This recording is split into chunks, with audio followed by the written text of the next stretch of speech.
वंशी विभूषितकरान् नवनीरदाभात् पीताम्बरात् अरुणबिम्बफलादरोष्ठात् पूर्णेन्दुसुन्दरमुखात् अरविन्दनेत्रात् कृष्णात् परं किमपि तत्त्वम् अहं न जाने। कृष्णात् परं किमपि तत्त्वम् अहं न जाने। स्वस्ति श्रीगणेशाय नमः। श्रीसरस्वत्यै नमः। श्रीगुरुभ्यो नमः। नारायणं नमस्कृत्य नरं चैव नरोत्तमं देवीं सरस्वतीं व्यास ततो जयमुदीरयेत्। नमस्ते शारदे देवी सरस्वती मतिप्रदे वसत्वं मम जिह्वाग्रे सर्वविद्याप्रदा भव। गुरुर्ब्रह्मा गुरुर्विष्णु गुरुर्देवो महेश्वर गुरुर्साक्षात् परब्रह्म तस्मै श्रीगुरवे नमः। सच्चिदानन्दरूपाय विश्वोत्पत्त्यादिहेतवे तापत्रयविनाशाय श्रीकृष्णाय वयं नुमः। ॐ नमः परमहंसास्वादित चरणकमलचिन्मकरन्दाय भक्तजनमानसनिवासाय श्रीरामचन्द्राय विश्वसर्गविसर्गादि नवलक्षणलक्षितं श्रीकृष्णाख्यं वरं धाम जगद्धाम नमामि तत्। ॐ स्थापकाय च धर्मस्य सर्वधर्मस्वरूपिणे अवतारवरिष्ठाय रामकृष्णाय ते नमः। मुखं करोति वाचालं पङ्गुं लङ्घयते गिरिं यत्कृपात्वमहं वन्दे परमानन्दमाधवम्। कृष्णकनैयालाल की जय, भक्तवत्सल भगवान की जय, वृंदावन विहारी लाल की जय, भागवत भगवान की जय, भागवत भक्त भगवान की जय। भगवान श्री राम कृष्ण देव की जय। ओम नमो भगवते वासुदेवाय। नारायण नारायण नारायण नारायण। सर्वप्रथम हम पूज्यपाद आदि भवानंद जी महाराज के चरणों में हमारे श्रद्धा सुमन प्रणाम सह निवेदित करते हैं। तत्पश्चात रामकृष्ण आश्रम राजकोट के अध्यक्ष पूज्यपाद निखिलेश्वरानंद जी महाराज के चरणों में श्रद्धा सुमन प्रणाम सह अर्पण करते हैं, निवेदित करते हैं। उपस्थित पूज्यपाद प्रभु सेवानंद जी महाराज, पूज्यपाद शंकरेशानंद जी महाराज एवं अन्यान्य सभी सन्यासी महात्माओं एवं विरक्तों के चरणों में हमारे श्रद्धा सुमन प्रणाम सह निवेदित करते हैं। और जो कोई भी इस दृश्य श्राव्य माध्यम से इस भागवत रसामृत का रसपान कर रहा है, उन सभी के हृदय में निवासित उस अनंत अखंड अविनाशी परब्रह्म परमात्मा को हम हमारे श्रद्धा सुमन मुहूर मुहूर प्रणाम करके वंदन करके अर्पण करते हैं। और आइए अब हम इस भागवत रसामृत के अंदर में अवगाहन करें। करारविंदे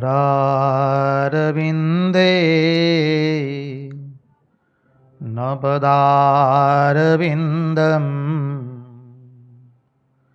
मुखारविंदम भिनवेशयन्तम् वटस्य पत्रस्य पुडेशयानं बालं मुकुन्दं मनसा स्मरामि। करारविंदे नपदारविंदे मुखारविंदे विनवेशयन्तम् वटस्य पत्रस्य पुडेशयानं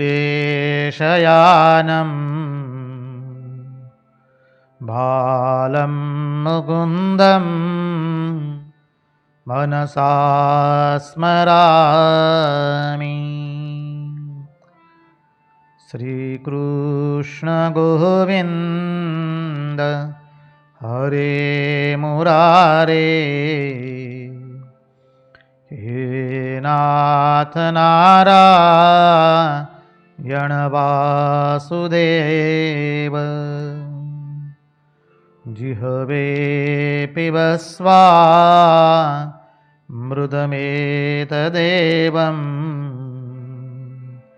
गोविंद दामोदर माधवेति।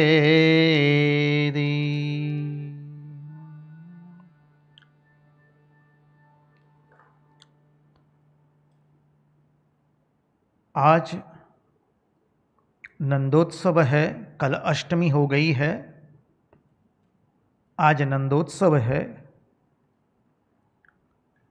तिथि के अनुसार कई लोग आज अष्टमी बना रहे हैं, कई लोग कल नवमी बनाएंगे। जो भी हो, नंद उत्सव की महिमा है। और नंद उत्सव के दिन श्रीमद् भागवत महापुराण के नंद उत्सव के 19 श्लोकों का पठन अवश्य करना होता है। वैसे महात्मा लोग प्रतिदिन इस 19 श्लोकों का पठन करते हैं। महात्मा लोग इसकी महिमा बताते हुए कहते हैं, भागवत के इन 19 श्लोकों का पठन करने से भागवत के 18,000 श्लोकों का स्तवन करने का पुण्य मिलता है। इसलिए महात्मा लोग प्रतिदिन इस 19 श्लोक का पठन करते हैं। नंद उत्सव के 19 श्लोक है। आज नंद उत्सव है, हम अवश्य इसका पठन करेंगे। जिनके पास मूल भागवत है उन सब से हमारा नम्र निवेदन रहेगा, कृपा करके 10वें स्कंद अध्याय 5वां निकालिए। हम मूल भागवत से प्रथम इस 19 श्लोकों का पठन करेंगे। आइए,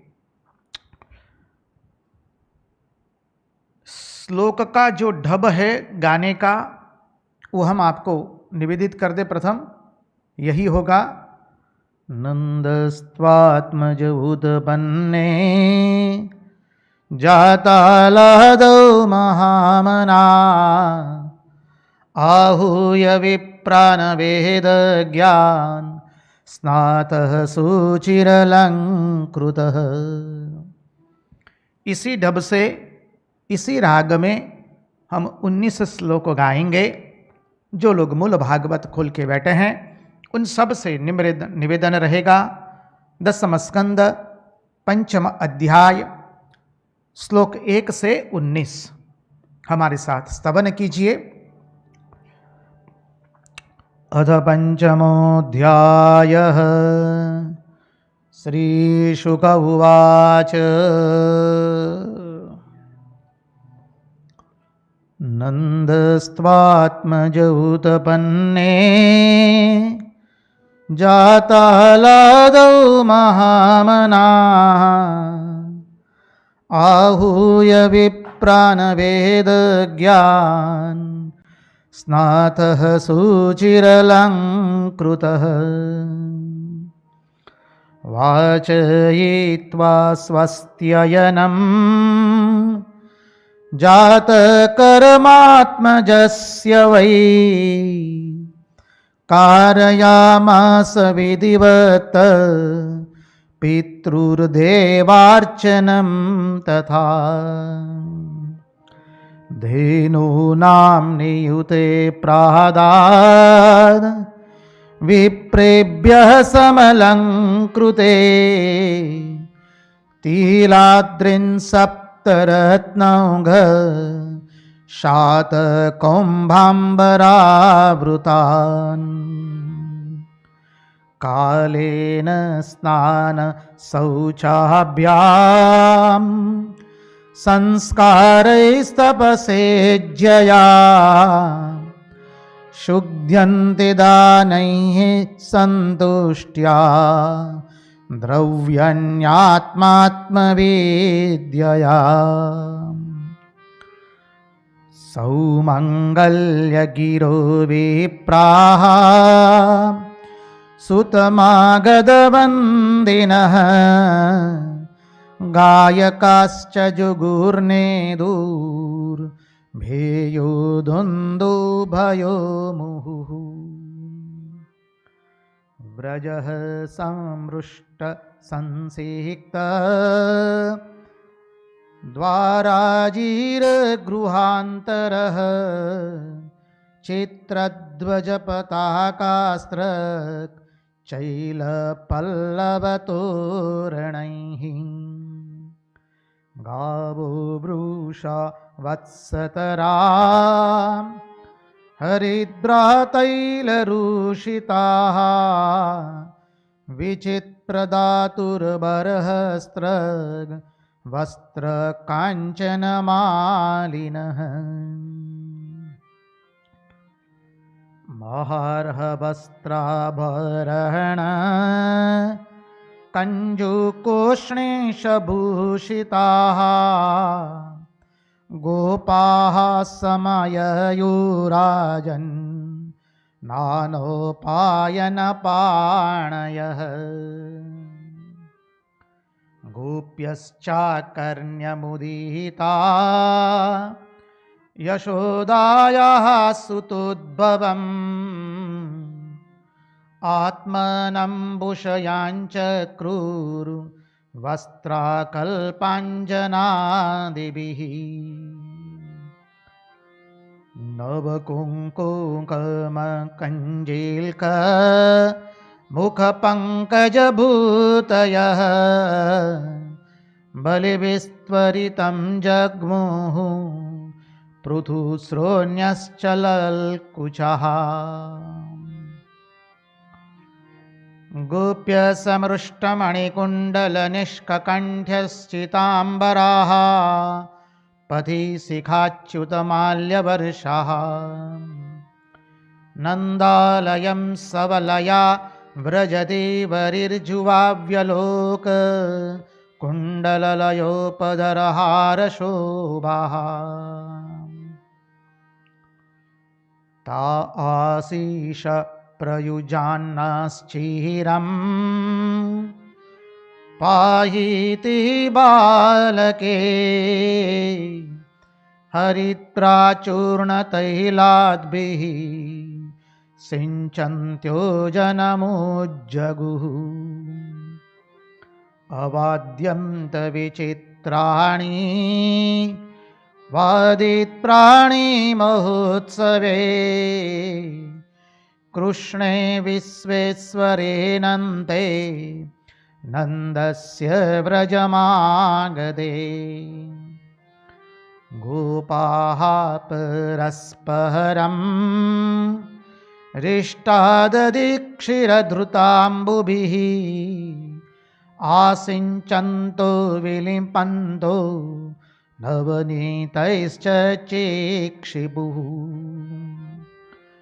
नन्दो महमनास्तेभ्यो वासोऽलङ्कारगोदनं सूतमागधवन्देभ्यो येन्ये विद्युपजीविनः तस्थैकामैरदीनात्मा यथोचितमपूजयत् विष्णोराराधनार्थाय स्वपुत्रस्योदयाय च रोहिणी च महाभागा नन्दगोपाभिनन्दिता व्यचरद्दिव्यवासस्त्र कण्ठाभरणभूषिता तदारभ्य नन्दस्य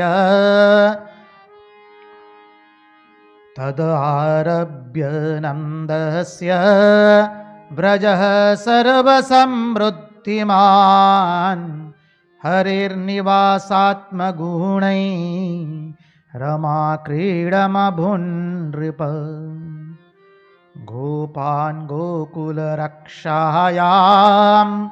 निरूप्य मथुरां गतः नन्दः कंसस्य वार्षिक्यं करं दातुं कुरुद्वः गोपान् गोकुलरक्षायां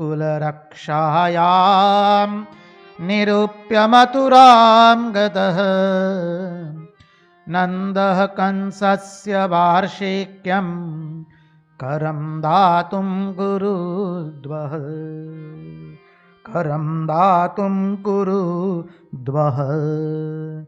कृष्ण कन्हैयालाल की जय। बालमुकुंद घनश्याम की जय।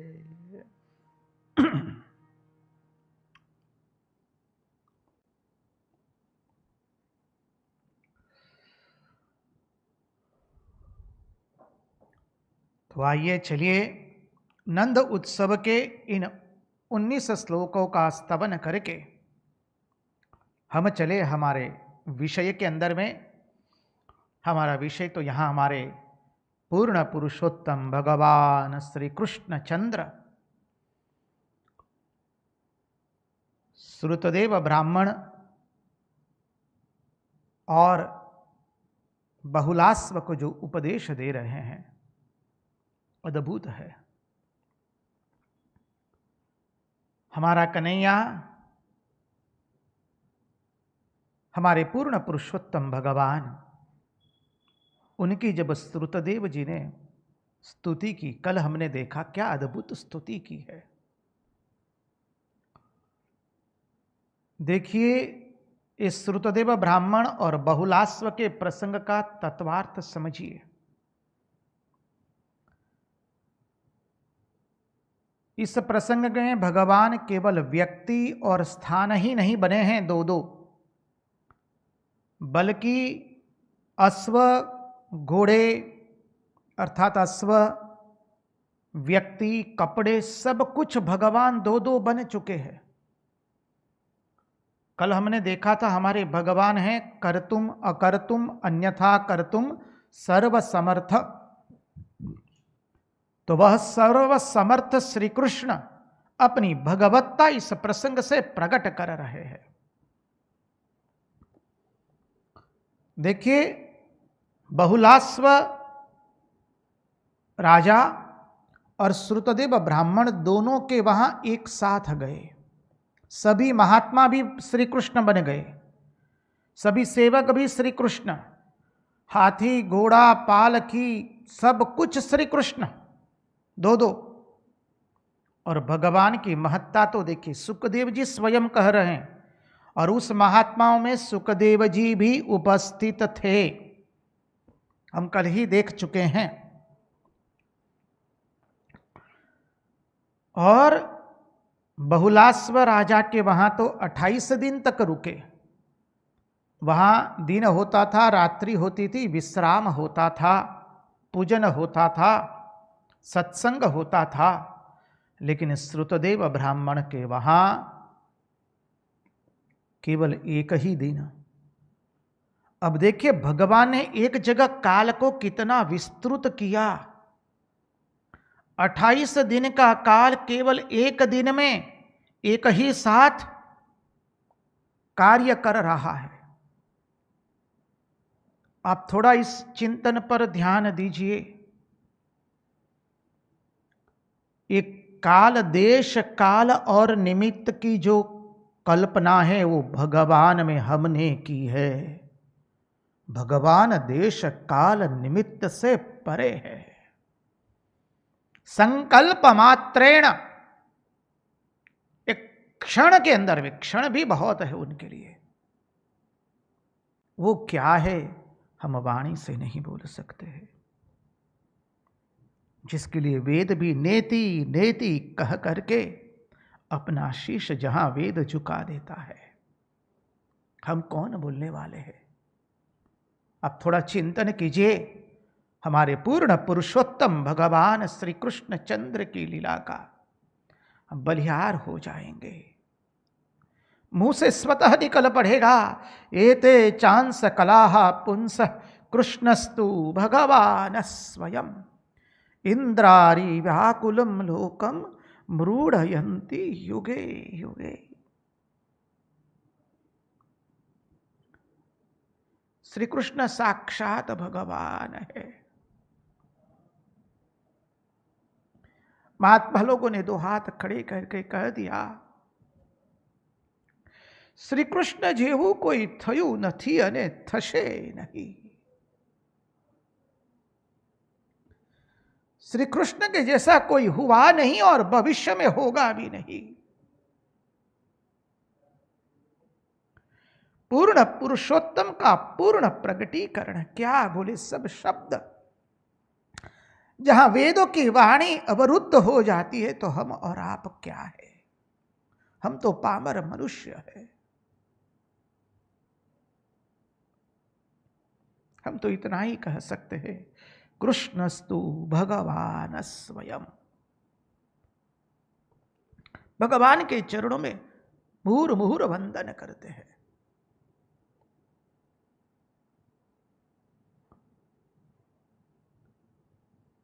एक जगह काल केवल एक दिन का है और एक जगह काल 27 दिन 28 दिन का है। दोनों लीला एक साथ हो रही है। आप इस तत्वार्थ को ध्यान से श्रवण कीजिए, क्योंकि इसी दृष्टि से आगे का तत्वार्थ आने वाला है। परमात्मा की लीला अद्भुत है।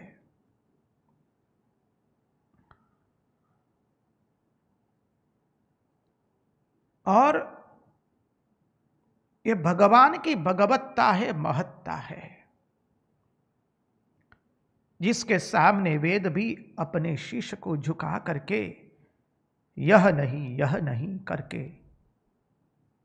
उनके चरणों में गिर जाते हैं। श्रुतियां जिनका वर्णन करते करते अंत में थक गई।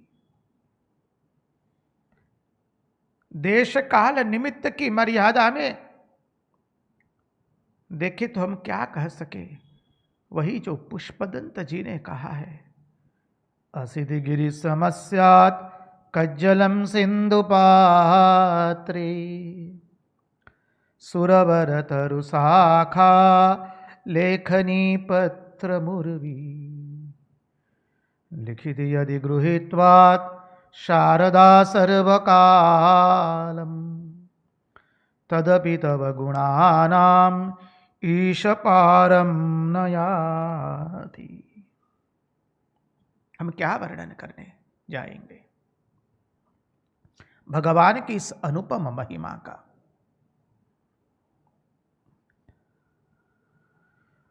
देश काल वस्तु सब भगवान के भगवत संकल्प मात्र है।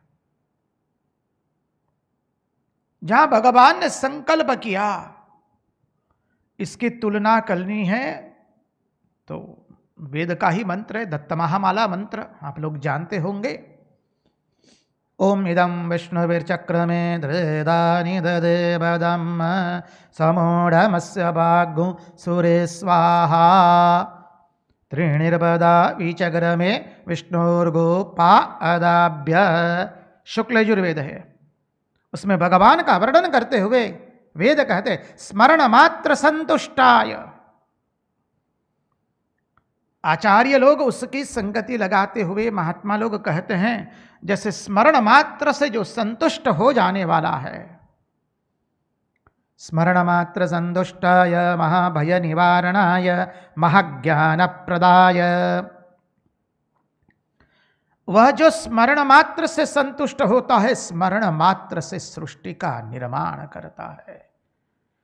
और ये जो तुम्हारा देश काल निमित्त है, उसके अंदर में एक मात्र संकल्प मात्र है। समझिए, इसका तत्वार्थ सामान्य नहीं है। इस प्रसंग को एक सामान्य भगवान की लीला के रूप में न देखा जाए, इसके गुणार्थ अनेक है। भगवान की लीला एक होती है, उसके अर्थ अनेक होते हैं। भगवान की ये सब माया है, समझिए। भगवान जो आगे उपदेश देने वाले हैं, क्योंकि भगवान के उपदेश में हम प्रस्तुत कर रहे हैं, जीव का अज्ञान है, भगवान की वो माया है। वहीं भगवान ने जो तत्वज्ञान का उपदेश दिया है, और देखिए भगवान अपने को कितना छुपा रहे हैं जब उपदेश दे रहे तब, और महात्माओं की महिमा को भगवान प्रकट कर रहे हैं। और महात्माओं की महिमा को प्रकट करते हुए हमारा पूर्ण पुरुषोत्तम श्री कृष्ण कह रहे हैं। क्या कहते हैं? श्री भगवानुवाच ब्रह्मंस्तेनुग्रहार्थाय संप्राप्तान् विद्यमुन्मुनिन् संचरन्ति मया लोकान् पुनन्त पादरेणुभिः। अध्याय 86वां, श्लोक संख्या 51। क्या सुंदर कहते हैं भगवान। ब्रह्मस्तेनुग्रहार्थाय संप्राप्तान् विद्यमुन्मुनिन् संचरन्ति मया लोकान् पुनन्त पादरेणुभिः। जब राजन ने और श्रुतदेव ब्राह्मण ने कह दिया, प्रभु ये तो आपका अनुग्रह है हमारे पर कि आप इतने महात्माओं के साथ हमारे घर पधारे, हमारे वहां आपके श्री चरण पधारे प्रभु, इतने महात्माओं के साथ भगवान तो आए, आप तो आए, आपका तो शुभागमन हुआ। साथ साथ में इन महात्मा जो सदैव आपकी महिमा का गान करते रहते हैं, अरे जो आपके अतिरिक्त और किसी को जानते नहीं है, जो आपके अतिरिक्त और किसी का चिंतन नहीं करते हैं, उनका बोलना, सोचना, चिंतन करना, उठना बैठना केवल आप ही के अंदर में है। ऐसे महात्माओं को लेकर आप आए हैं, हम कितने भाग्यवान हैं। अब भगवान कहते हैं देखो ये महात्मा लोग जो है वो मेरे साथ विचरण करते करते सब भूमि को पवित्र कर रहे हैं। ये महात्मा लोग ऐसे हैं, वो जहां जाते हैं वो भूमि तीर्थ बन जाती है। यस्यात्म बुद्धि कुणपेत प्रधातुके स्वदिहि कलत्रादिषु भौम इज्जति यत्तीर्थ बुद्धि सलिले न करहि चेत जनेष्वभिज्ञेषु स एव गोखरः। महात्मा लोग जहां जाते हैं उसको तीर्थ, उस क्षेत्र को वो लोग तीर्थ बना देते हैं। ये महात्मा लोग मेरे साथ विचरण कर रहे हैं इस भूमि को पावन करने के लिए। भगवान की भगवत्ता तो देखिए, बलिहार हो जाएंगे।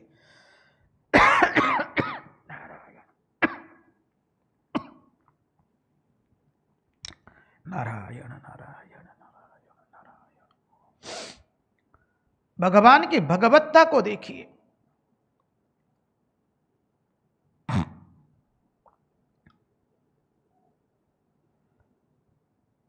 भगवान कहते हैं ये महात्मा लोग मेरे साथ विचरण करते हैं और वो जहां जहां जाते उस भूमि को पवित्र कर देते हैं। भगवान आगे के श्लोक में वर्णन करते, क्योंकि यहां यदि रुकेंगे तो आगे बहुत सारे श्लोक देखने हैं। श्लोक संख्या 52। देवाः क्षेत्राणि तीर्थानि दर्शन स्पर्शनार्चनैः शनैः पुनन्ति कालेन तदप्यहर्तमेक्षया।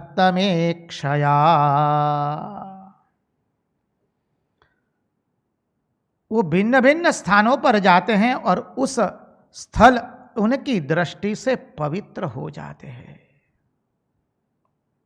देवाः क्षेत्राणि तीर्थानि दर्शन स्पर्शनार्चनैः। समझिए, उनके दर्शन से, स्पर्शन से, अर्चन से सब तीर्थ पुनः जागृत हो जाते हैं और जो क्षेत्र तीर्थ नहीं है वो तीर्थ बन जाते हैं। उनकी दृष्टि मात्र से सब पवित्र हो जाता है। श्री रामकृष्ण देव कहते हैं ना स्वामी प्रेमानंद जी के बारे में, बाबूराम महाराज, बाबूराम इतना पवित्र है कि जिस दिशा की ओर वो दृष्टिपात करेगा वो दिशा पवित्र हो जाएगी। जब महात्मा लोग ऐसे होते तो भगवान की बात क्या करें। इसलिए तो मां के बारे में क्या कहा, पवित्रता स्वरूपिण्यै। मां क्या है, मां शारदा देवी पवित्रता स्वरूपिण्यै।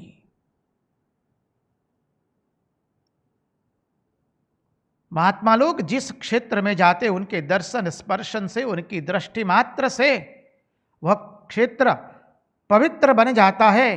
वो पहले से तीर्थ क्षेत्र है तो उसकी महिमा अधिक उजागर हो जाती है। ब्रह्मणो जन्मना श्रेयान् सर्वेषां प्राणिनामिह तपसा विद्यया तुष्ट्या किमु मत्कलया युतः। श्लोक संख्या 53।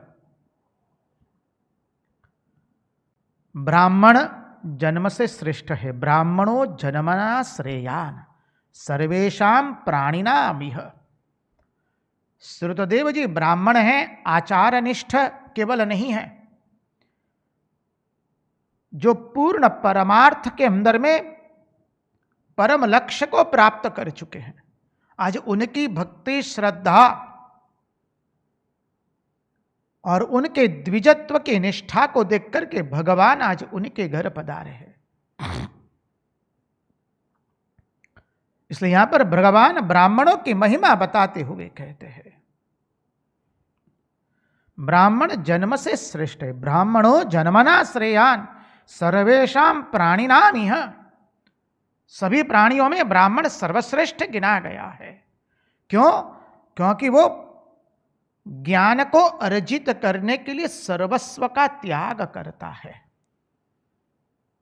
पद, प्रतिष्ठा, ख्याति, विख्याति, धन,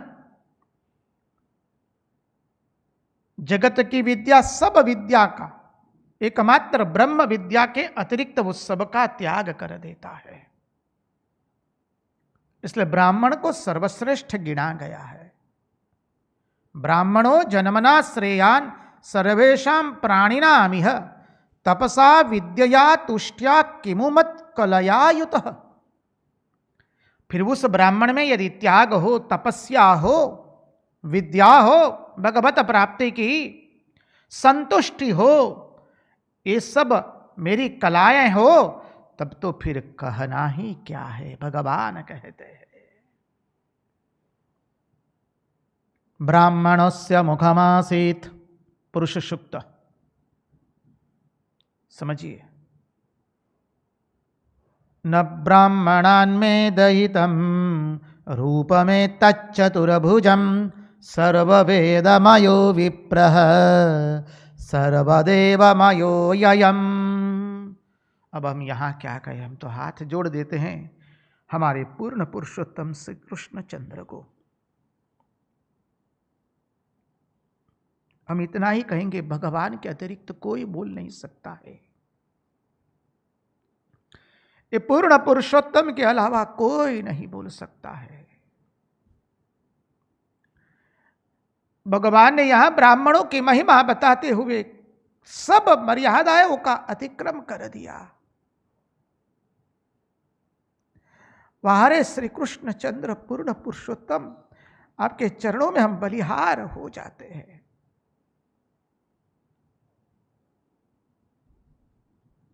ये भगवान की भगवत्ता है।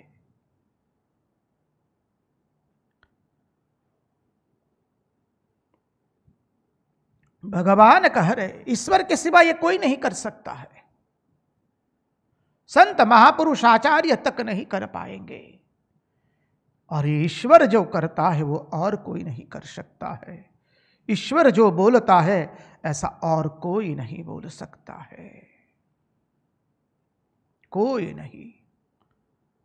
और ईश्वर जब बोलता है तो उसकी भाषा क्या है, समझिए।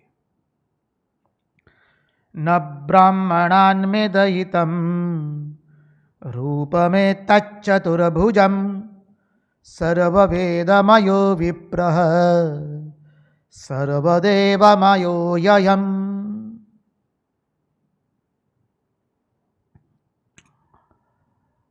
भगवान कहते, न ब्रह्मणान में दयितम रूप में तच्चतुर्भुजम।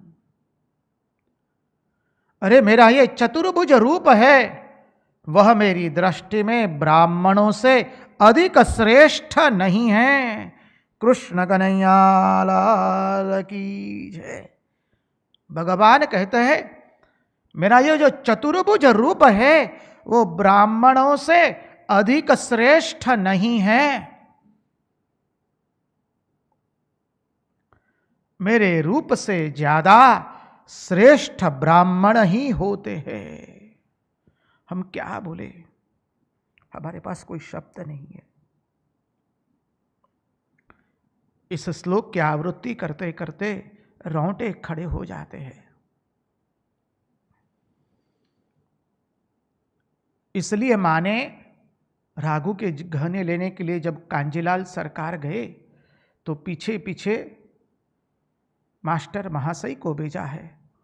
मास्टर महाशय को कहते वो लोग ब्राह्मण हैं, यदि कांजीलाल कुछ आवेग में आकर उनको कुछ कह देगा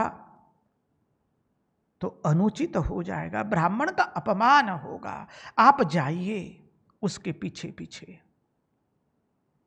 अवतार का एक भी पांव बेताल नहीं पड़ता है।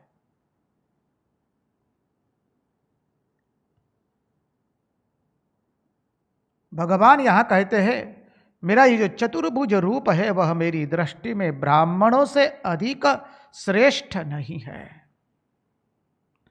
मेरे रूप से ज्यादा तो ब्राह्मण श्रेष्ठ ब्राह्मण ही है। सर्ववेदमयो विप्रः सर्वदेवमयो ययम्। ब्राह्मण वेदमय है और मैं देवमय हूं। क्या बताए, अब हम क्या बोले, हमको कुछ समझ में नहीं आता है। या तो महात्मा लोग भी, उनकी वाणी भी अवरुद्ध हो जाती है। सब पंडितों विद्वानों की वाणी यहां अवरुद्ध हो गई है। भगवान जो अपनी भगवत्ता को मिटा दे, समझिए,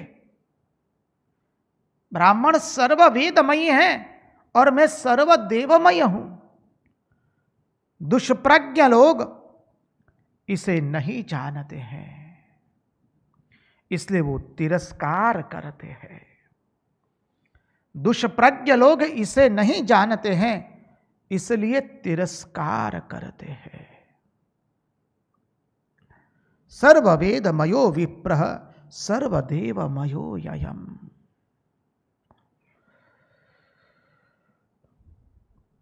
हम आगे चले, हमें तो आगे आज बहुत, हमारी सफर बहुत लंबी है। आप स्वयं इस श्लोक पर चिंतन कीजिए, भगवान कितनी महत्ता बता रहे हैं। यहां सभी अर्थ लेना है आपको, अधिभूत, अधिदैव, अध्यात्म। क्योंकि भगवान जब बोलते हैं तो केवल अध्यात्म से नहीं बोलते हैं, संगति तीनों जगह से लगानी है। इसलिए स्वामी विवेकानंद ने कहा, श्री रामकृष्ण देव के आगमन के पश्चात सत्य युग का आरंभ हुआ है और अब हमें सबको ब्राह्मणत्व पर ले जाना है। सत्य युग का आरंभ हुआ अर्थात सत्य युग में सब लोग केवल एक ही उद्देश्य के लिए कार्य करते हैं और वो उद्देश्य होता है केवल भगवत प्राप्ति। भगवदाकार वृत्ति, कृष्णाकार वृत्ति के लिए और किसी के लिए नहीं। इसलिए इस युग में भगवान श्री रामकृष्ण देव ने हमारे सामने बहुत सरल सहज शब्दों में कह दिया, मनुष्य जीवन उद्देश्य ईश्वर ने चाहवो, ईश्वर ने प्रेम करवो।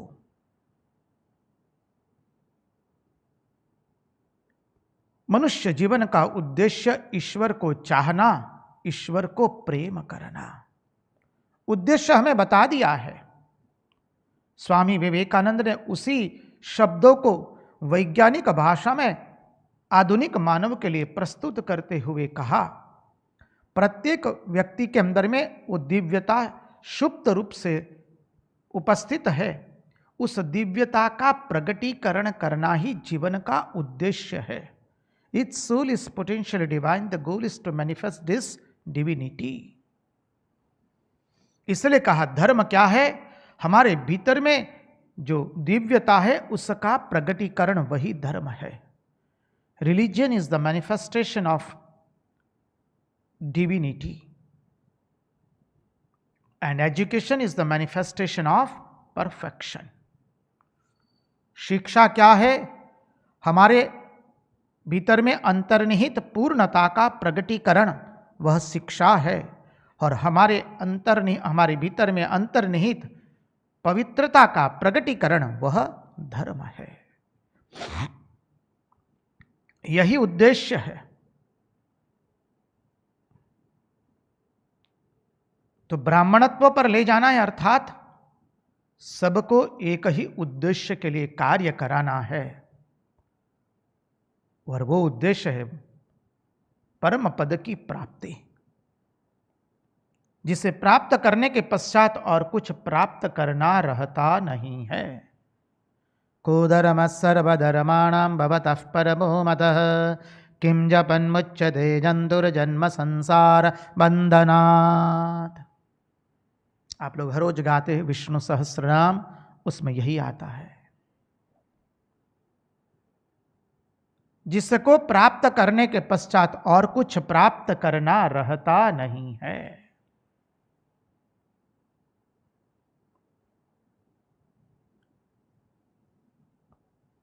आगे चले, क्योंकि इसका चिंतन करने बैठेंगे तो लगता है आज चली जाएगी। और आज हमें वेद स्तुति की शुरुआत भी कर लेनी है, इसलिए मन न मानते हुए भी हम थोड़ा आगे जाने का प्रयास कर रहे हैं। हम उसके लिए क्षमा प्रार्थी आप सबके हैं।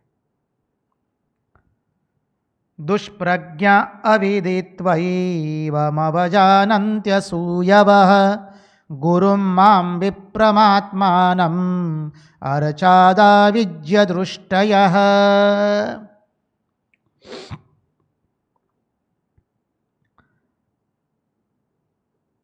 ब्राह्मण वेदमय है। भगवान कहते ब्राह्मण वेदमय है, मैं देवमय हूँ। दुष्प्रज्ञ लोग इसे नहीं जानते हैं, इसलिए इसका तिरस्कार करते हैं। अब भगवान कह रहे हैं दुष्प्रज्ञा अविदित्वै वमवजानन्त्य सूयवः। दुष्प्रज्ञ लोग ये जानते नहीं हैं, इसलिए इसका अवज्ञा करते रहते हैं, कुछ मानते नहीं हैं। आज का आधुनिक मानव अपने आप को शिक्षित समझता हुआ, so called educated, I repeat the word, so called educated, the one who thinks that I am literate but by mistake he thinks that I am educated. ऐसे ही व्यक्ति जो अपनी परंपराओं को न माने, अपने धर्म की मर्यादाओं को न माने, किसी को न माने, जिसने रख दी लाज उसको छोटा सा राज मिल गया, ऐसे दुष्प्रज्ञ लोग, क्योंकि बुद्धि कर्मानुसारेण है, शास्त्र का वचन है। मां श्रुति भगवती हमें कहती है कि बुद्धि हमारी कर्म के अनुसार कार्य करती है। हमने जैसे कर्म किए हैं उसी के मुताबिक हमारी बुद्धि का निर्माण होता है। इसलिए दुष्प्रज्ञ लोग इस किसी को नहीं मानते हो, कुछ नहीं। उनके लिए केवल एक ही है, आहार निद्रा भय मैथुनम च। बस आहार करो, निद्रा करो, भय और मैथुन का कार्य करो। Eat, drink, be merry and produce children. This is the only goal of life and this is the only real. All else are false, illusion. दुष्प्रज्ञ लोग ये सब मानते नहीं हैं। संसार में जितने भाव है, भगवान कहते हैं, जितना चराचर विश्व है, आगे के श्लोक में कहते भगवान, चराचरमिदं विश्वं भावाये चास्य हेतवः मद्रूपाणिति चेतस्या दत्ते विप्रमदीक्षया।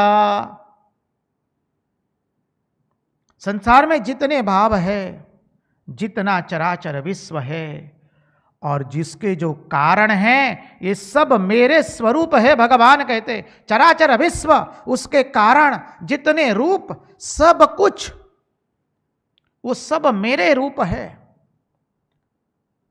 हर देश में तू, हर वेश में तू, तेरे नाम अनेक बस तू एक ही है। और यही चिंतन की धारा चलेगी अभी।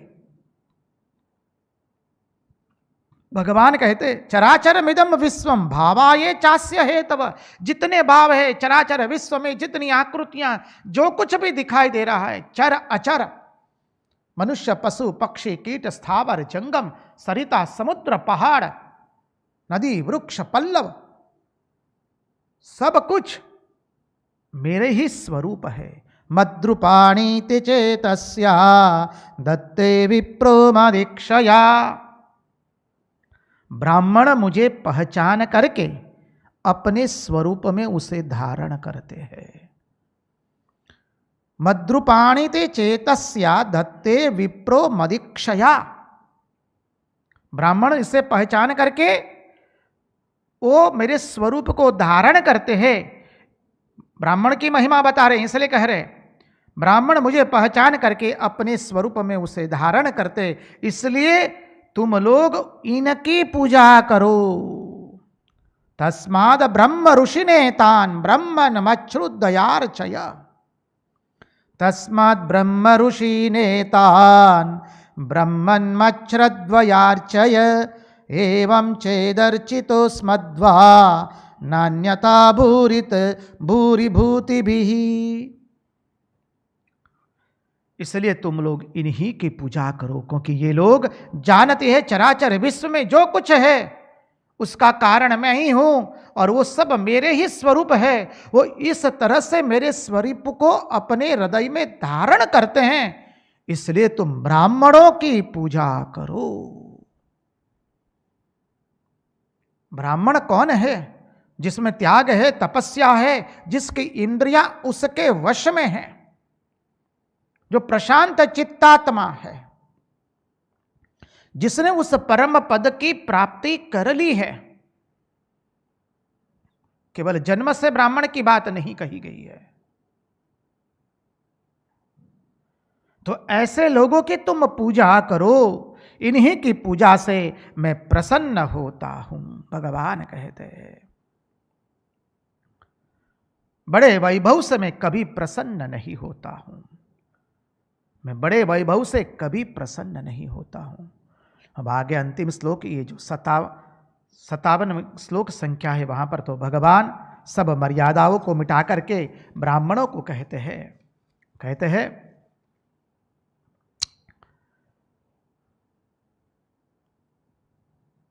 जब शुकदेव जी और वर्णना कर रहे हैं तो सुखदेव जी ने बहुत सुंदर शब्द प्रयोग किया है। उस शब्द की ओर हम आपका ध्यान आकृष्ट करना चाहेंगे। श्री शुक उवाच, श्लोक संख्या 59। एवं स्वभक्तयो राजन भगवान भक्त भक्तिमान उषित्वादिश्य सन मार्गम पुनद्वारवती मगात। ये श्लोक, ये शब्द भगवान भक्तिमान, भगवान ने समग्र भागवत के अंदर में हमारे परमहंस शिरोमणि भगवान शुकदेव जी ने कहीं प्रयोग नहीं किया है, केवल यहीं पर प्रयोग किया है, भगवान भक्तिमान। अर्थात भगवान कहते हैं भगवान अपने भक्त के भक्त है, भगवान अपने भक्त के भी भक्त है।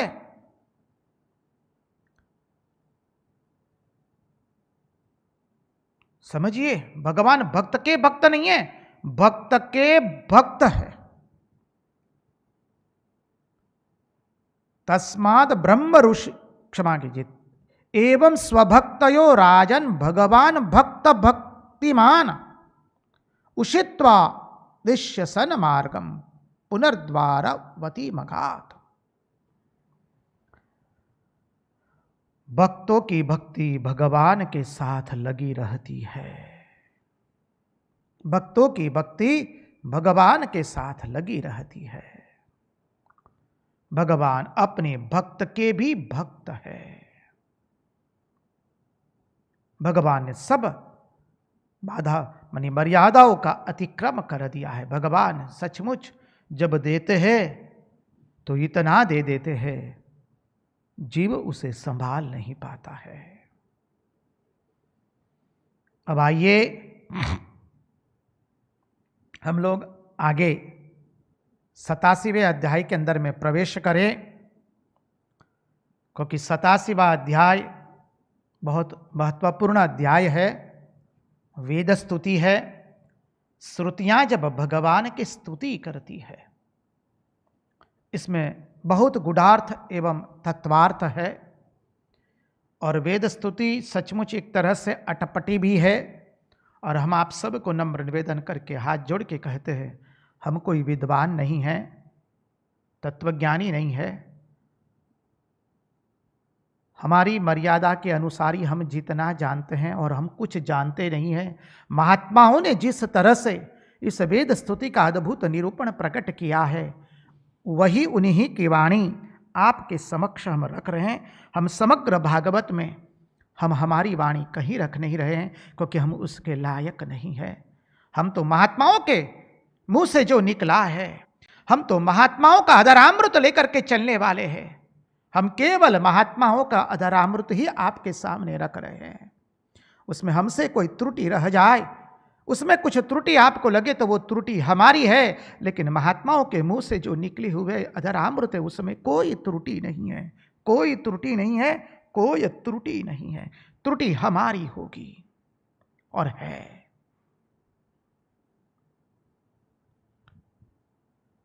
ये वेद स्तुति अटपटी है, कठिन भी है, क्योंकि जब श्रुतियां भगवान की स्तुति करती है तो किस तरह से करती है वो आप समझिए। इसमें अनेक तत्वार्थ आएगा।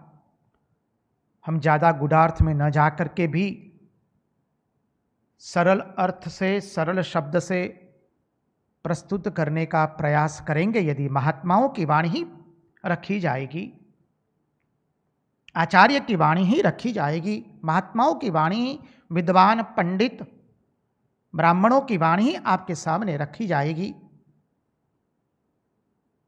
लेकिन कहीं आपको यदि थोड़ा अधिक तत्वार्थ लगे, अधिक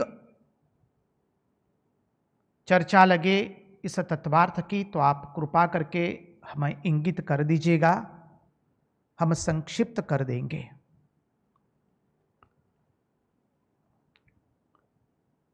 तो 87वें अध्याय में प्रवेश करे। परीक्षित जी ने प्रश्न कर दिया है। अथ 87तमोऽध्यायः परीक्षिदुवाच ब्रह्मन् ब्रह्मण्यनिर्देश्ये निर्गुणे गुणवृत्तयः कथं चरन्ति श्रुतयः साक्षात् सदसतः परे। देखिए परीक्षित राजा की क्या पात्रता है, इसका थोड़ा चिंतन करेंगे तो बलिहार हो जाएंगे। परीक्षित राजा ने प्रश्न पूछ लिया। यहां पर किससे प्रश्न पूछा? भगवान सुखदेव जी से। इसी को कहते हैं सचमुच परीक्षित राजा के जैसे भागवत कथा सुननी हो, श्रवण करना हो, तो हम सबको परीक्षित राजा जैसा बनना होगा। भगवान ने महात्माओं को जो उपदेश किया, परब्रह्म परम तत्व का उपदेश भगवान ने किया। अब राजा परीक्षित भगवान सुखदेव जी से पूछते हैं कि जब भगवान ने श्रुतदेव एवं बहुलाश्व राजा को परमात्मा का उपदेश किया, तब तो शब्दों का ही प्रयोग किया है। समझिए, शब्दों का ही प्रयोग किया होगा, लेकिन इन शब्दों में शब्दातीत भगवान कैसे समझा जा सकते हैं?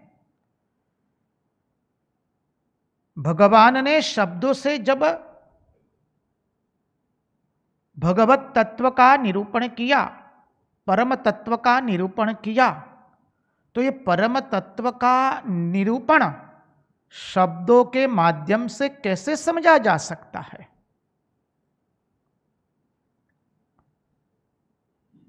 क्यों? क्योंकि बोले ब्रह्म तो कोई निर्देश का विषय नहीं है।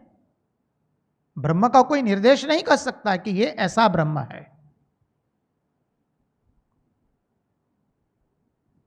ब्रह्म को कोई निर्देश नहीं कर सकता कि ब्रह्म इतना ही है। ब्रह्म को किसी ने यदि निर्देश कर दिया कि ब्रह्म इतना ही है, तो वो ब्रह्म रहा ही नहीं। ब्रह्मेति परमात्मेति भगवानिति शब्यते। वही ब्रह्म, वही भगवान है, वही परमात्मा है। जब हमने परमात्मा को, भगवान को या ब्रह्म को निर्देश कर दिया कि ब्रह्म, परमात्मा और भगवान, जो तीनों में से कोई भी एक शब्द, एक ही बात है। भागवत के प्रथम श्लोक में इसलिए आ गया है। चाहे ब्रह्म बोलिए, परमात्मा बोलिए, भगवान बोलिए, जब हम उसको एक मर्यादा में बांध देते हैं कि ब्रह्म इतना ही है, भगवान इतने ही है, परमात्मा इतना ही है, वो तो नहीं कर सकते हैं। कह दे कि या त्रिभंग ललित मुद्रा में खड़ा हुआ, बांसुरी लेकर खड़ा हुआ, वही एकमात्र श्री कृष्ण है और बाकी के स्वरूप श्री कृष्ण के नहीं है, तो आपने श्री कृष्ण को जाना ही नहीं है। हमने ब्रह्म को कोई निर्देश नहीं कर सकता है कि ब्रह्म इतना ही है। वो तो वो लोग करते हैं जिनको अपना पंथ चलाना है। श्रुतियां कभी नहीं कर सकती है।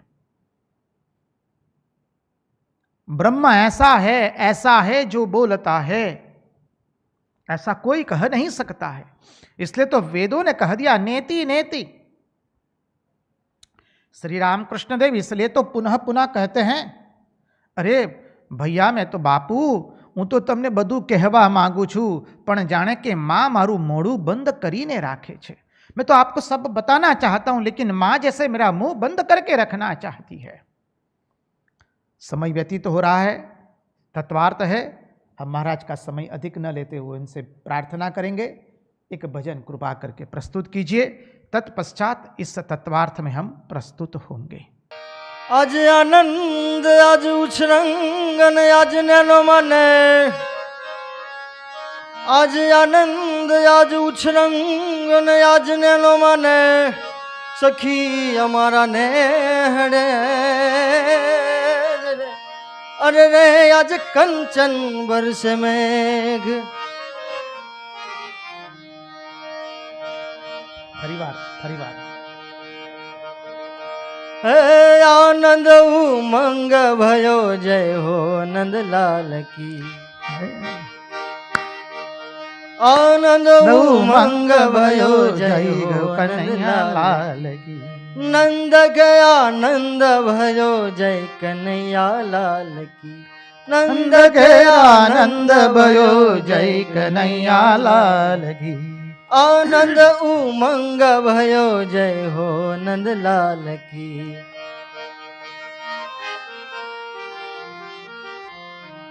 गोकुल में आनंद भयो जय कन्हैया लाल की। गोकुल में आनंद भयो जय कन्हैया लाल की।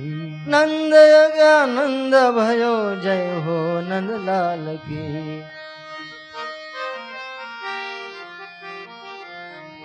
जय हो नंद लाल की, जय यशोदा लाल की। जय हो नंद लाल की, जय यशोदा लाल की। ब्रज में आनंद भयो जय कन्हैया लाल की। ब्रज में आनंद भयो जय कन्हैया लाल की। हाथी घोड़ा पालखी जय कन्हैया लाल की। जय कन्हैया लाल की। हाथी घोड़ा पालखी जय कन्हैया लाल की। हाथी घोड़ा पालकी जय कन्हैया लाल की। ब्रज में आनंद भयो जय यशोदा लाल की। ब्रज में आनंद भयो जय यशोदा लाल की। आनंद उमंग भयो जय हो नंद लाल की। आनंद उमंग भयो जय कन्हैया लाल की।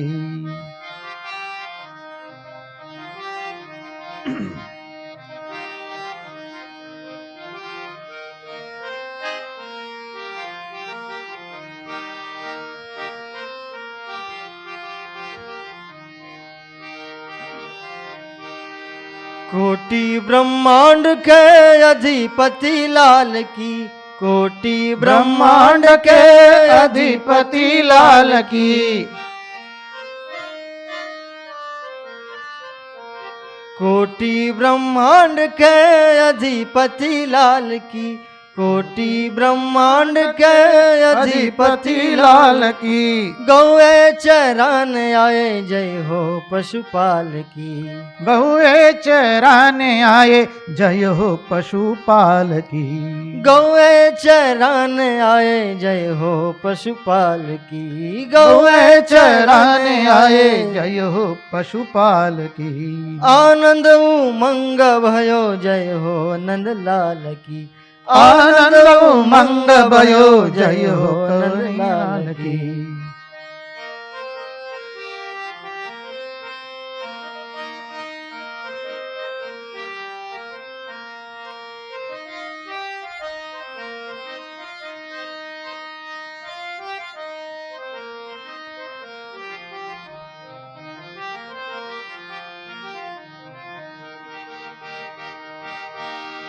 पूनम के चंद्र जैसी शोभा है बाल की।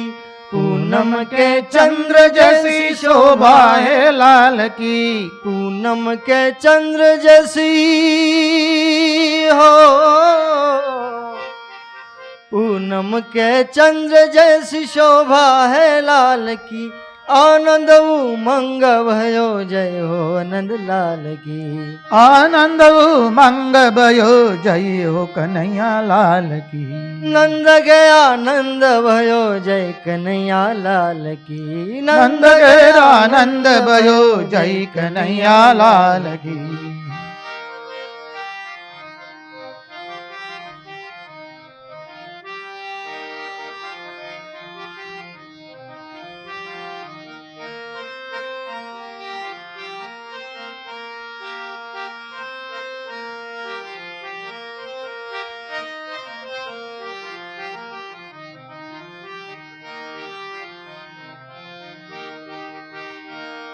आनंद से बोलो सब जय हो ब्रजलाल की।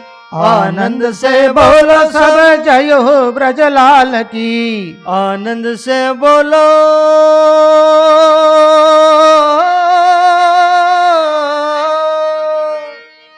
आनंद से बोलो सब जय हो ब्रजलाल की।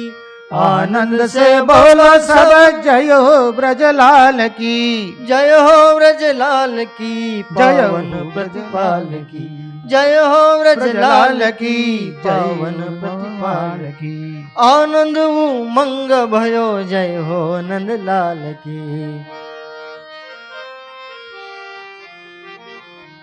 नंद गया नंद भयो जय कन्हैया लाल की। नंद के आनंद भयो जय कन्हैया लाल की। गोकुल में आनंद भयो जय कन्हैया लाल की। जय हो नंदलाल की। जय हो नंदलाल की जय यशोदा लाल की। जय हो नंदलाल की जय हो यशोदा लाल की। हाथी घोड़ा पालकी जय कन्हैया लाल की। हाथी घोड़ा पालकी जय कन्हैया लाल की। ब्रज में आनंद भयो जय यशोदा लाल की। ब्रज में आनंद भयो जय यशोदा लाल की। आनंद उमंग भयो जय हो नंद लाल की। आनंद उमंग भयो जय हो कन्हैया लाल की। नंद के आनंद भयो जय कन्हैया लाल की। नंद के आनंद भयो जय हो कन्हैया लाल की। जय कन्हैया लाल की। जय कन्हैया लाल की। जय कन्हैया लाल की। कृष्ण कन्हैया लाल की जय। कृष्ण कन्हैया लाल की जय।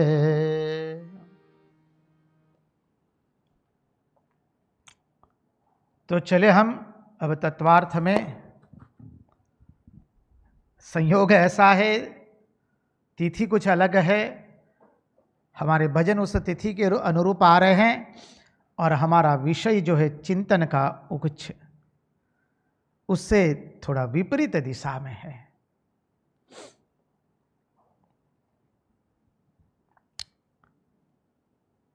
तो ब्रह्म कोई निर्देश का विषय नहीं है, क्योंकि उसमें कोई गुण नहीं है। देखिए, इसलिए भगवान श्री रामकृष्ण देव की स्तुति करते हुए जो बाद में आरती के रूप में अभी हम लोग गाते हैं, उसमें स्वामी विवेकानंद ने लिखा निर्गुण गुणमय। शब्द पर ध्यान दे। ब्रह्म कोई निर्देश का विषय नहीं है, क्योंकि उसमें कोई गुण नहीं है। वो तो निर्गुण है। और जब उसे हम देश काल वस्तु की, देश काल निमित्त की मर्यादा से देखते हैं, तब वो हमारा सगुण साकार वाला ईश्वर बना है। इसी तत्व को ध्यान में रखिए। When Brahman is being seen, when we see Brahman beyond time space causation, वो क्या है? शुद्ध ब्रह्म परात्पर राम। और वही ब्रह्म को जब देश काल निमित्त अर्थात टाइम स्पेस कॉजेशन की मर्यादा से देखते हैं, तो वो क्या है? कालात्मक परमेश्वर राम। तो ब्रह्म का तो कोई निर्देश का विषय नहीं है, क्योंकि उसमें कोई गुण नहीं है। बोले महाराज गुण है? अभी अभी तो हम भागवत में इतनी सी चिंतन करते आए हैं। बात सही है, वो उस ईश्वर का चिंतन भी करे। इसलिए भागवत की प्रत्येक स्तुति में बाद में कह दिया है कि प्रभु ये आपका स्वरूप क्या है, ये हम मुंह से बोल नहीं पा रहे हैं, क्योंकि आप इन सब से परे है, वाणी से परे, मन से परे, बुद्धि से परे हैं। अवांग मनस गोचरम। अवतार भी वही है। अवतार तत्व की हमने जब चिंतन चर्चा की थी, उसका चिंतन किया था, उसमें वही हमने चर्चा की थी कि वह अवतार अवतीर्ण होता है। अवतार का अर्थ ही अवतीर्ण होना। तो वह निर्गुण निराकार जब सगुण साकार बनता है, तब उसके ऊपर गुण थोपते हैं। यहां पर परीक्षित राजा की दृष्टि को देख करके यह प्रश्न किया गया है, उस दृष्टि को समझना है, क्योंकि ब्रह्म में कोई गुण नहीं है, ब्रह्म तो कोई निर्देश्य नहीं है। वाणी जब किसी का वर्णन करती है, तब या तो वह उसके गुण के द्वारा वर्णन करती है, क्रिया के द्वारा या रूप के द्वारा वर्णन करती है। जब हम वाणी से किसी का भी वर्णन करेंगे, वर्णन करते हैं, बरहापीडम नटवर बपू, वेणुगीत, बरहापीडम नटवर बपू कर्णयो कर्णिकारम बिभ्रद्वास खनक कपिशम वैजयन्तीं च माला रंध्रावेणु रदरसुदया पूरयन् गोपवृन्दै वृन्दारण्यं स्वपदरमणं प्राविशत् गीतकीरतिः। ये श्री कृष्ण का निरूपण है। वंशी विभूषित करान्नवनीरदाभात, ये सब कस्तूरी तिलकम ललाट पटले, ये भगवान का निरूपण है। तो जब हम किसी का वाणी जब किसी का वर्णन करती है, या तो वह गुण के द्वारा वर्णन करती है, रूप के द्वारा, और या तो क्रिया के द्वारा। गुण का वर्णन करते हुए कह दिया, अहो बकीयं स्तनकालकूटं जीगांसयः पाय ययप्यसाध्वी लेबे गतिं दातृचित्तं ततोऽन्यं कं वा दयालुं शरणं व्रजेम। ये गुण का वर्णन किया, स्वभाव का वर्णन किया, स्वरूप का वर्णन कर दिया। बरहा पीड़म नटबर बपू कर्णयो कर्णिकारम।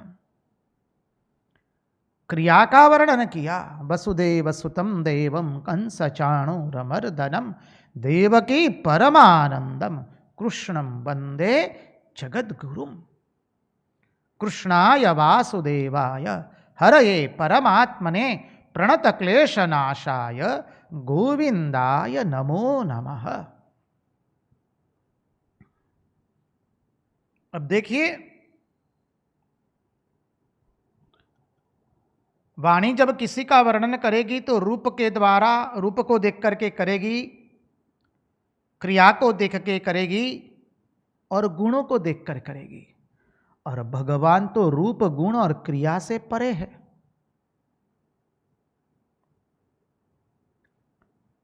समझिए,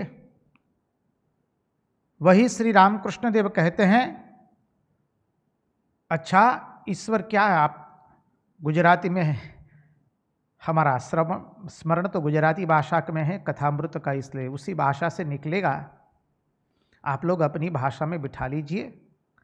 वारु तमे साकारमा मानो के निराकारमा? मास्टर थोड़ું વિચાર કરીને કહે છે, મારી નિરાકારમાં શ્રદ્ધા છે। શ્રી રામકૃષ્ણ શું કહે છે? વારો, નિરાકારમાં શ્રદ્ધા છે, સારું, પણ એક જ સાચું છે એવું માનતા નહીં। નિરાકાર પણ સાચું ને સાકાર પણ સાચું, અને એ બંનેથી પર પણ છે।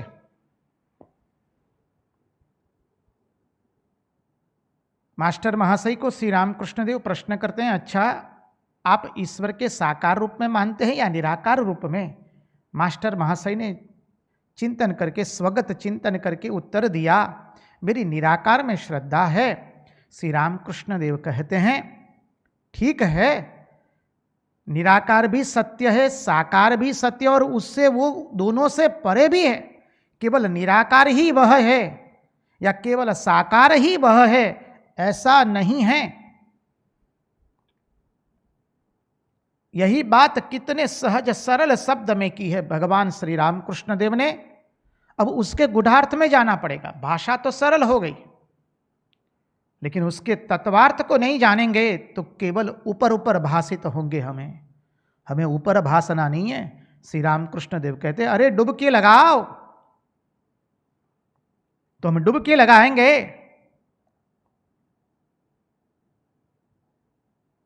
तो जब डुबकी लगाते हैं तो ये तत्व चिंतन निकलता है कि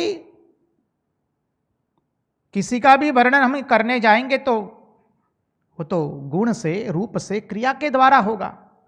शब्द की शक्तियां तो सब सारी की सारी व्यवस्थित है, अर्थात शब्द की एक मर्यादा है। शब्द तो एक बधे हुए हैं, और फिर जो सत स्वरूप है, जो सत एवं असत दोनों से जो पर है, सत भी है और सत एवं असत से परे, जो अस्ति नास्ति दोनों का विषय नहीं है। ध्यान से श्रवण किया जाए, जो सत असत से परे हैं, अस्ति नास्ति दोनों का विषय नहीं है, उसका वर्णन श्रुतियां किस प्रकार करेगी? क्या सुंदर प्रश्न कर दिया।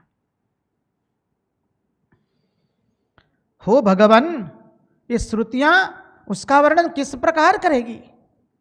यह आप हमें बताइए या आप हमें समझाइए, क्योंकि परमात्मा इस सब से परे है। इसलिए वेदों ने भी कह दिया, श्रुतियों ने कह दिया, यह नहीं, यह नहीं। आएगा बहुत सुंदर क्रमशः भागवतकार और भगवान शुकदेव जी हमारी मनस्थिति को ले जा रहे हैं। सुखदेव जी महाराज अब उत्तर देते हुए कहते कि हे राजन परीक्षित, भगवान ने जीवों के चतुर्विध पुरुषार्थ की सिद्धि के लिए, 4 पुरुषार्थ है हम जानते हैं, चतुर्विध पुरुषार्थ, उसकी शुद्धि के लिए ही, उसकी सिद्धि के लिए ही बुद्धि, मन, प्राण एवं इंद्रियां दी है। भगवान ने इस जीव को चतुर्विध पुरुषार्थ की सिद्धि के लिए, चतुर्विध पुरुषार्थ आप जानते हैं, धर्म अर्थ काम मोक्ष, तो चतुर्विध पुरुषार्थ की सिद्धि के लिए ही यह मन, बुद्धि, प्राण एवं इंद्रियां आदि है। मात्रार्थम च भवार्थम च आत्मने कल्पनाय च। अर्थात तात्पर्य क्या? जीवन में विषय भोग भी यथोचित मात्रा में हो, विषय भोग भी यथोचित प्राप्त हो, अगला जन्म भी ठीक ठीक मिले, लोकांतर में स्वर्ग की भी प्राप्ति हो और अंत में मोक्ष भी मिले, जिसमें कोई कल्पना नहीं है, जिसमें कोई कल्पना रहती नहीं है। ये चतुर्विध पुरुषार्थ का तात्पर्य समझिए। जीवन में यथोचित भोग भी प्राप्त हो, विषय भोग भी यथोचित प्राप्त हो। इसलिए देखेंगे आप लोग, महात्मा लोगों ने अपने जीवन में कई लोगों पर अनेक प्रकार की कृपा की है। जो अर्थ से वंचित था उसको अर्थ दिया है, जो ज्ञान चाहता है उसको महात्मा लोग ज्ञान भी देते, संत महात्मा और भगवान। और भगवान के अवतार तो केवल श्री कृष्ण और श्री राम और रामकृष्ण देव नहीं है, अवताराः असंख्याः। उसमें गड़बड़ न हो जाए, नहीं तो शास्त्र हमारी एक भी उक्ति को सम्मति देता नहीं है। हमारी चिंतन की धारा शास्त्र से विरुद्ध न हो, सावधान रहे उसमें। अवताराः असंख्याः है। भगवान ने कह दिया, अरे मेरे अवतार अनंत है, मेरे लीलाएं अनंत है। सब शायद कोई इस धरती के रजकण को गिन सकता है, लेकिन मेरे अवतार और मेरे कार्य को गिन सकता नहीं है। मुचकुंद ऋषि को जो भगवान ने कहा, उनकी प्रार्थना सुनकर उसका चिंतन रखिएगा, भूलिएगा नहीं।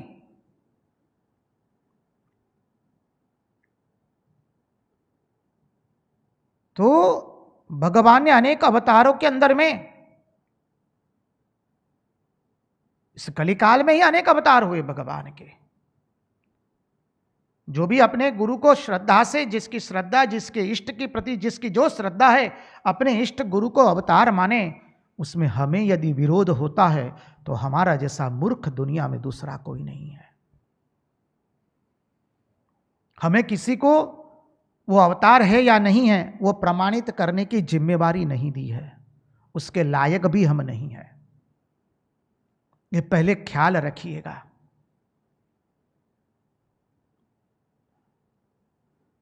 तो कई अवतारों में देखा जाता है कि भगवान जो है, जो अर्थ से वंचित है उसको अर्थ प्रदान करते हैं, किसी को जीवन प्रदान करते हैं, किसी को ज्ञान प्रदान करते हैं। आर्तो अर्थार्थी जिज्ञासु ज्ञानी च भरतर्षभ। जो जिस भावना लेकर मेरे पास आता है, मैं उसको उस भावना से संतृप्त करता हूं, क्योंकि भगवान की भगवत्ता ही वह है। केवल वो ज्ञानियों के लिए नहीं आते हैं। जो लोग उनसे विषय सुख चाहते, भगवान उनको विषय सुख भी देते हैं। यदि भगवान केवल ज्ञानियों के लिए आए और अज्ञानियों के लिए ना आए तो उसे भगवान नहीं कहा जाएगा। चिंतन की धारा को समझना है। अवतार क्या है? यदि अवतार केवल सन्यासियों के लिए आए और गृहस्थों के लिए ना हो तो उसे अवतार और भगवान नहीं कहा जाएगा।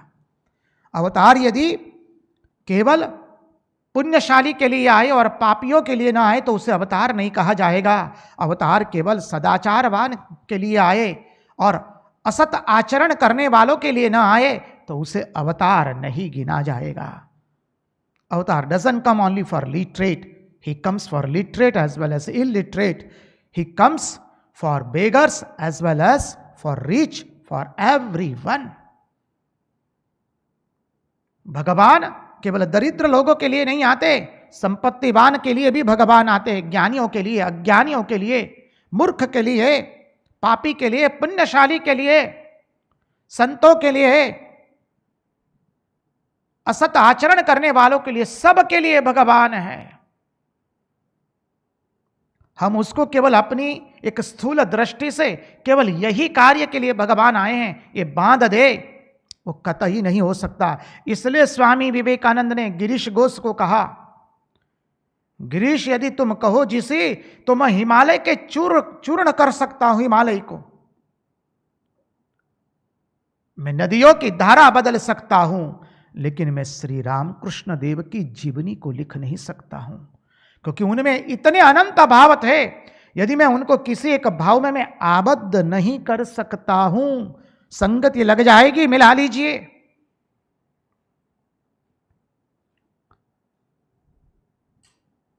अवतार का एक भी कार्य, एक भी अद्भुत वाक्य शास्त्र से विरुद्ध नहीं होता है। इसलिए कहा कि जीवन में विषय भोग भी यथोचित मात्रा में प्राप्त हो, तत्पश्चात अगला जन्म भी ठीक ठीक मिले, स्वर्ग की भी प्राप्ति हो लोकांतर में, और अंत में मोक्ष की भी प्राप्ति हो, जिसमें कोई कल्पना ही नहीं रहेगी। तात्पर्य क्या है समझिए।